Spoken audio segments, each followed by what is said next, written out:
In today's episode, I unleashed the monster of bureaucracy upon my neighbor and watched it destroy him. $10 and a pencil. So let's get started. I unleashed the monster of bureaucracy upon my neighbor and watched it destroy him.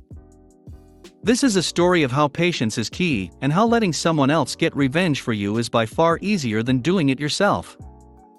The setup.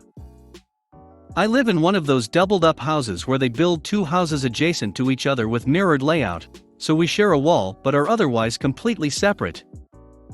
For years, the house next to me belonged to a nice old lady who you never really noticed or had any trouble with. When she died and the house was resold, the troubles began. The target is someone who I will refer to as Jack Sparrow for reasons that will become clear later. Jack owns a sizable construction business, does some real estate on the side. He buys the house and rents it to a bunch of foreign construction workers that work for his business. I say foreign because it is relevant to the story. There are rumors Jack is doing some shady stuff to have these work for him dirt cheap, by claiming that they're national workers in their native country, and paying them according to that wage and not the much higher minimum wage of my country. Not exactly on the up and up. Possibly unreported labor as well. Anyways, he stuffs 4 to 6 of these in said house for them to live while they work here. Now, I do not have anything against foreign construction workers. But these guys living next door have two traits that are very problematic. They are extremely loud, and they do not give a**ck about anyone else. We're talking non-stop music and partying starting Thursday evening throughout the entire weekend, until they leave at 5 a.m. Monday morning to go to work. Seriously, I don't know how or when they sleep, it is literally non-stop. We're talking I'm wearing headphones but still cannot hear my own sound over their music loud, since it would appear that they've designated the living room, adjacent to the shared wall, as the party room where the fun happens. At first, I do the neighborly thing and just suck it up, thinking it's just one party, just one weekend.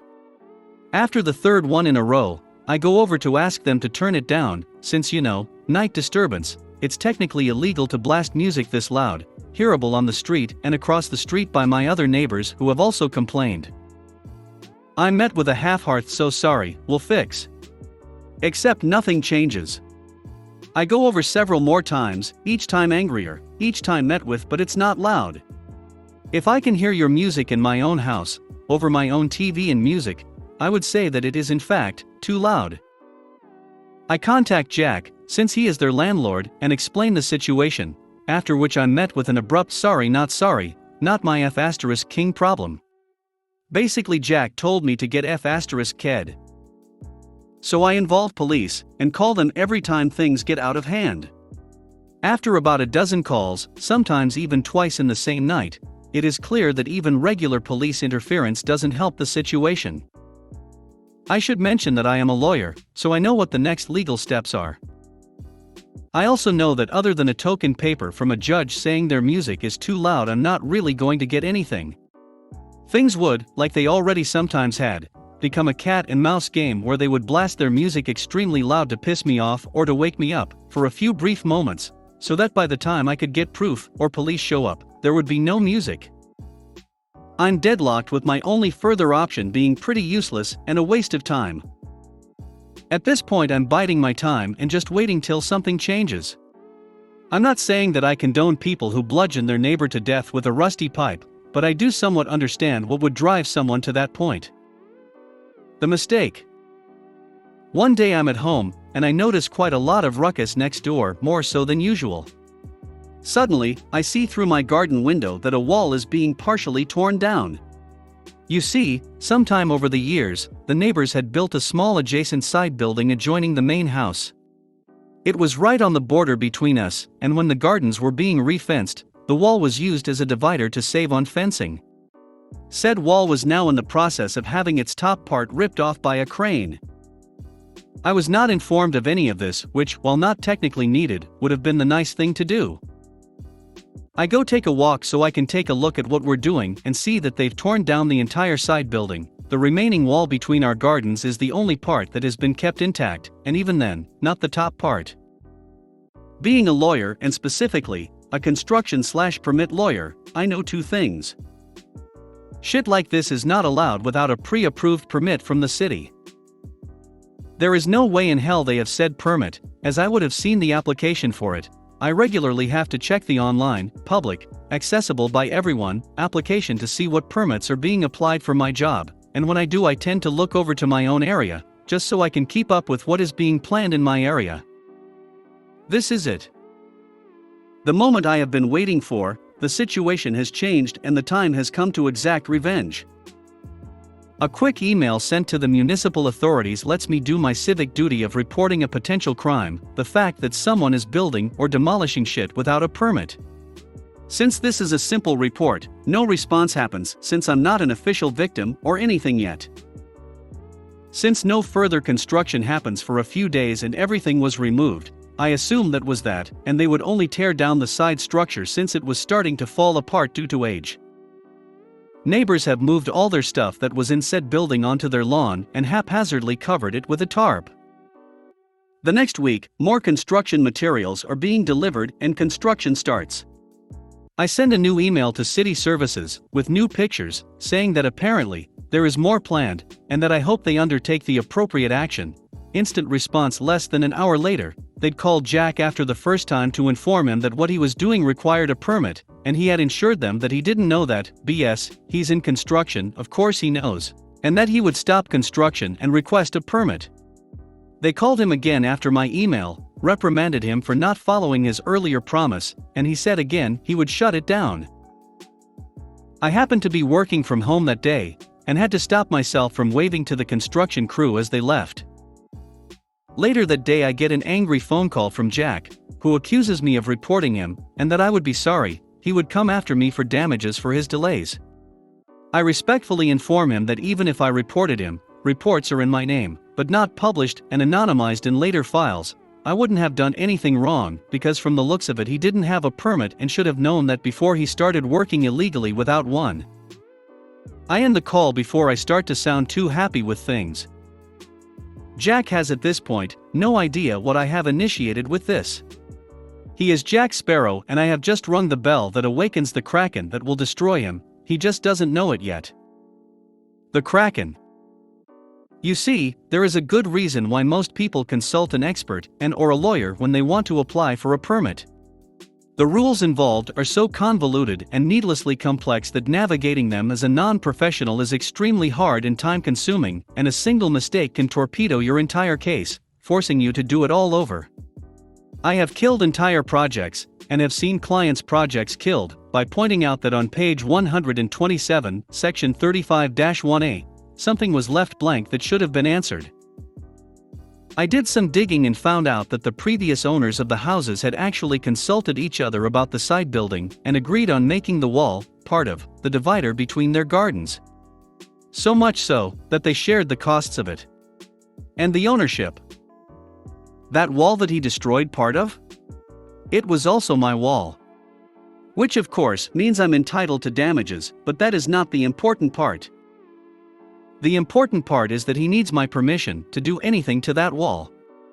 So when he applied for a permit a few weeks later, added bonus, rowdy neighbors stuff is still out in the open, covered by just a tarp, since they expected this to be a quick smash and replace job that would take a few weeks at most. I went to City Center and looked at the application. Noticed that they were planning to do some stuff to said wall that I own 50%. So I filed a complaint, following proper procedure, about the permit, namely that even if granted, it could never be executed, since Jack needed permission from me in regards to the wall, and he didn't have it, nor was I intending to grant it. This should kill his permit, since permits cannot be granted if you know in advance they cannot be realized. No sense granting a permit to build a certain kind of house when you know they're never actually going to build it. Now, Jack was a bit of a smooth talker, and as a construction entrepreneur, had his connections, and permits are a political decision here just as much as a legal one. So despite a 100% correct legal objection that should have killed his permit, it went through. He actually called me about it to gloat a little. No worry, one can appeal a permit in my country. The only requirement is that you pay a €100 fee, which I gladly paid. The appeal instance is a subnational instance, and does not care one bit about Jack's political ties or the half-hearted bullshit *T that the city officials wrote to justify granting the permit in spite of the concerns I raised. They terminate his permit without any hesitation on the aforementioned legal grounds. Jack sees his permit blocked until he fixes the issue, which he can't, because I'm not really inclined to agree with his plans for our wall, you see. At this point, going through 2 lengthy procedures, it has been over 7 months.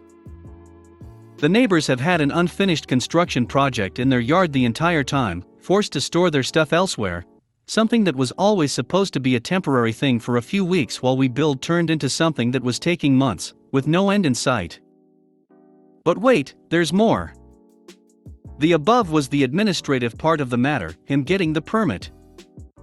Now doing construction work without a permit is also a criminal offense. And of course, my report got passed around to the appropriate instances, so now Jack was also the subject of a criminal procedure for construction offense. Not only did he risk fines and jail time, he was a construction business and used his own construction business for the work he did on the property. So his company was also on the hook, and one of the sentences that can be given in these types of crimes is to be prohibited to do construction or construction-related activity as a business, either permanently or temporarily. Not only was he personally on the line, his entire business was as well. During this debacle, Jack tried to sell the property. This didn't really go too well because of a few reasons. 1. The property was inflicted with an illegal situation. The demolished side building was torn down illegally, and until said illegal status was resolved, it would stick to the property. Which tends to kill the property value quite a bit, since nobody wants to buy something that they'll have to spend time and money on to make legal again by either rebuilding the torn down building, or getting a regularization permit for it. Made even worse by the fact that he applied for said permit and had it denied, so he couldn't even claim that said permit would be super easy to get. Secondly, Jack never intended to sell the property in its current state. What he, as I now know, has done in the past is buy cheap old houses like the one next to me. He put some of his crew in it, who can't complain about the subpar accommodation. They thrash the place because they don't care, and he lets them. Then when the place is done, he tears it down and sells it to a developer or develops it himself. However, due to his construction crime and the accompanying status for the property, step 2 was not an option. He couldn't renovate it the way it needed to be. Small renovations would not be enough, because covering the crime was always a requirement in any permit he would request for the building, and because of me, he couldn't cover it. Couldn't sell it either, because the place was trashed, and any developer looking at it would dip out when they realized there was a construction issue, and a vocal neighbor who would oppose anything big that they would try to do there. Lost of easier properties to develop than that one. In conclusion. Anyway, that is where we are today. Jack is staring down the barrel of a criminal court procedure that is about to happen, where he is risking his business and livelihood. His existing projects also gather special attention from city services now, since he is now outed to them as someone who cuts corners on permits and regulations. He cannot really sell the property unless he cuts a massive loss, since in its current state it is absolutely trashed. He cannot develop it or sell to a developer because all development plans involve the adjoining wall, which he cannot use in big ways unless he gets my permission. The rowdy neighbors are stuck living in a smaller house than what they had, in a place they trashed, but that cannot really be renovated or fixed in the major way that it needs. They have quieted down a lot, possibly because Jack blames them for his current situation, which isn't wrong, I suppose. I have awakened the Kraken and set it off on Jack Sparrow, and it utterly ruined him. And the best part is that I had due to very little to do it. All I really did was nudge the abomination that is municipal bureaucracy and point it in his direction, and they did the rest. I could tell you that he called me to complain, and even beg about letting him use the wall the way he needs it to, so that he can get on with his business and fix the issues, and use them to show his good faith in court in the criminal procedure, that he was losing money and customers over this, and was in danger of losing his entire business, and that I then smugly replied with "not my F***king problem." But he didn't, so for now we'll just have to imagine that he did. $10 and a pencil. A post I made in another subreddit reminded me of this one. Enjoy. A few years ago, after changing jobs, I found myself in a new office with a new phone number. After some orientation, training and other new hire stuff, I finally get to sit down and do the things. I get my voicemail and answering machine set up the email, and the phone rings. Good morning, engineering. Yeah, when can I take the GED test? Sorry, wrong number. Rings again. Seriously, when can I take the GED test? Like I said, wrong number. Bye. This went on for weeks. 15 to 20 calls a day. People screaming at me for not being the adult learning center. One day, an epiphany. This isn't the adult learning center? Nope. Do you know the number? Check Google. I did. This is the number on their website. Oh really? A little Google foo of my own, and I dig up a few numbers and give them a call. They tell me that they don't maintain their website, and there's nothing they can do about it, and it's not their problem. I'm just going to have to deal with it. My favorite line of that conversation was, "What are you going to do about it?" I work for the state. You can't do. Bye-bye. And you can imagine that bye-bye just dripped with the condescension that only hubris and decades of Karenhood can muster. Oh. Hell. No. Let's dance. The next day. Good morning. When can I take the GED test? We give that on request. It takes about an hour and a half. Come on down. Oh, awesome. How much is it? $10. Bring a pencil. We'll sharpen yours, but we can't supply them. Budget cuts, you know. Nah, I get it. See you in a bit. Take your time. They don't like me telling you this, but if you get here before we close, they have TO give you the test. See you when you get here. Thanks, man. See you later. Now for those of you who don't know, the GED test takes a whole day. It also usually costs upward of $100, depending on the state. In the state I was living and working at the time, it was around $200. As such, it was only offered at certain intervals. So, as I was telling dozens of people per day that it was $10, took 90 minutes, and offered on request, I'm sure that they were absolutely inundated with angry people with freshly sharpened number 2 pencils, waving their $10 bills, and demanding the test that the guy on the phone told them they could come and take. Every morning, I checked the website to see if my phone number was still on there. I also took the liberty of crawling around and getting the phone numbers for some managers. I was happy to hand these out when people called back to complain that they hadn't been allowed to take the test.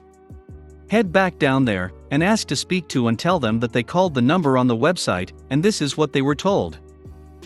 It took them about 6 more weeks to change the website. For some reason, all of the managers' numbers disappeared from the website as well. Thanks for watching.